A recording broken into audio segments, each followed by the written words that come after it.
بالآخر وہ حقائق بھی منظر عام پر آتے جا رہے ہیں جس پر بڑے بڑے دانشوروں نے اب تک زبان نہیں کھولی۔ تازہ ترین اطلاع کے مطابق اسرائیل نے کورونا وائرس کی آڑ میں ڈیل آف دی سینچری کو امپلیمنٹ کرنے کا فیصلہ کر لیا ہے، جبکہ فلسطینیوں کا کہنا ہے کہ اسرائیل نے فلسطین پر قبضہ کرنے کے لیے فلسطینیوں کو گرفتار کر کے ان میں وائرس منتقل کرنا شروع کر دیا ہے۔ جبکہ اسی اثنا میں اسرائیلی اخبارات پاکستان کے خلاف بھی پروپیگنڈا شروع کر رہے ہیں کہ فلسطین سے لے کر عرب ممالک تک جو وائرس پھیل رہا ہے اس کا ذمہ دار پاکستان ہے، اور ایک سوچی سمجھی سازش کے تحت اسرائیل نے پاکستان کے خلاف پروپیگنڈے کا سلسلہ شروع کر رکھا ہے۔ جبکہ اسرائیلی اخبار یروشلم پوسٹ کا کہنا ہے کہ اب وقت آ گیا ہے کہ اسرائیل اور امریکہ یہ دونوں ویکسین منظر عام پر لے کر آئیں اور 2020 کی پالیٹکس تبدیل کر کے رکھ دیں۔ دوسری طرف یہودیوں کا اخبار جیوش ٹیلی گرافک ایجنسی کا کہنا ہے کہ وائرس پھیلتے ہی دنیا بھر سے یہودی اسرائیل میں منتقل ہو رہے ہیں، اور اسرائیلی خفیہ ایجنسیاں دنیا بھر کے یہودیوں کو فوری طور پر اسرائیل پہنچنے کا پیغام دے رہی ہیں۔ جبکہ مارچ کے مہینے میں 800 سے زائد یہودی اسرائیل پہنچ چکے ہیں،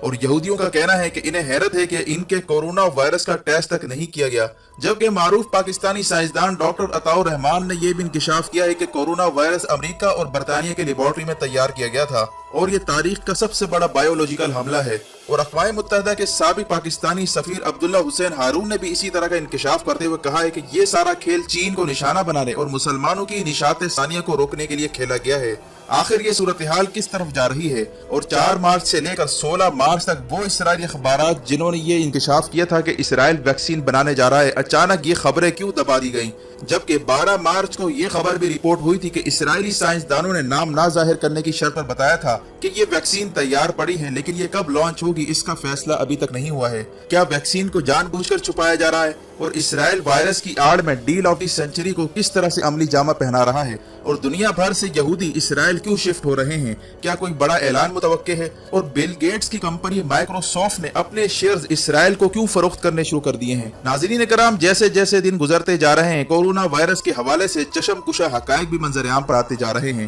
یروشلم پوسٹ نے دعویٰ کیا ہے کہ موساد کو کورونا وائرس سے نمٹنے کے لیے آپریشن کا چارج دے دیا گیا ہے۔ اسرائیلی خفیہ ایجنسی موساد کا سربراہ جس کا نام یوسی کوہن ہے، اس کا کہنا تھا کہ وزیر اعظم نیتن یاہو کی جانب سے موساد کو ٹاسک دیا گیا ہے کہ اسرائیل کو بایولوجیکل حملوں سے بچایا جائے، جبکہ اس کا کہنا تھا کہ تمام احتیاطی تدابیر کے باوجود اس بات کا امکان ہے کہ بایولوجیکل وارفیئر کا آغاز ہو سکتا ہے۔ جبکہ اسرائیلی عوام کا کہنا ہے کہ کورونا وائرس کی وجہ سے اسرائیلی وزیر اعظم نیتن یاہو کو اپنی حکومت بچانے کا موقع مل گیا ہے، جس نے وائرس کی وجہ سے اسرائیلی پارلیمنٹ سے لے کر تمام ادارے بند کر رکھے ہیں، اور اپنے حریف بینی گیٹس کو مفاہمت پر مجبور کیا ہے، جس نے نیتن یاہو جیسے کرپٹ لوگوں کو دوبارہ حکومت بنانے کا موقع فراہم کیا۔ اور اب یہ اطلاع بھی آ رہی کہ اسرائیل کا سابق آرمی چیف بینی گیٹس نے گھٹنے ٹیکتے ہوئے نیتن یاہو کی فاشسٹ حکومت کو تسلیم کرنے اور اپنے 16 کے قریب اراکین سمیت حکومت میں شامل ہونے کا اندیا دیا ہے، جس کے بعد ٹرمپ نیتن یاہو کو فون کر کے مبارکباد کا پیغام بھی دیتا ہے۔ جبکہ کچھ عرصہ پہلے امریکی میڈیا نے یہ بھی کہا تھا کہ کورونا وائرس کی وجہ سے ٹرمپ کو فائدہ ہونے جا رہا ہے اور اگلی حکومت بنانے کے امکانات بھی روشن ہوتے جا رہے ہیں، کیونکہ کورونا وائرس کی وجہ سے امریکی عوام کو اس وقت اتنا خوف زدہ کر کے رکھ دیا گیا ہے کہ امریکی عوام ٹرمپ کو نجات دہندہ ماننے پر مجبور ہو جائے۔ اور گزشتہ دن ٹرمپ نے نیشنل پریئر ڈے مناتے ہوئے کہا ہے کہ میں نے امریکی عوام کے لیے دعا کی ہے اور جلد ہی اس وائرس سے امریکہ کو چھٹکارا مل جائے گا، یعنی ایک مسیحا کے روپ میں ٹرمپ کو اس وقت پیش کیا جا رہا ہے۔ اسی طرح انڈیا کی صورتحال آپ دیکھ لیں، جہاں پر اس وائرس کی وجہ سے مودی نے اپنے آپ کو ایک مسیحا کے روپ میں پیش کرنا شروع کر دیا ہے، جبکہ مسئلہ کشمیر کو اس کی آڑ میں دبانے کی کوشش کی گئی، اور مسلم مخالف قانون کے خلاف جو لاکھوں بھارتی مسلمان سڑکوں پر موجود ہیں، ان کا احتجاج بھی اس وائرس کی وجہ سے ختم کروایا گیا، اور اس وقت پوری دنیا اس وائرس کو ڈسکس کر رہی ہے، یہاں تک کہ مسلمانوں کو عبادت گاہوں سے روکا گیا، دنیا کا معاشی پہیہ جام کیا گیا۔ جبکہ اقوام متحدہ کے سابق سفیر عبداللہ حسین ہارون نے گزشتہ روز انکشاف کرتے ہوئے یہ بھی کہا کہ یہ وائرس خود نہیں آیا، بلکہ یہ تو لیبارٹری میں تیار کیا گیا تھا اور ایئر کینیڈا کے ذریعے ووہان لایا گیا، اور اس کی ویکسین 2019 میں اسرائیل میں تیار ہو چکی تھی، اور اس سارے پروجیکٹ کو بل گیٹس نے اسپانسر کیا تھا،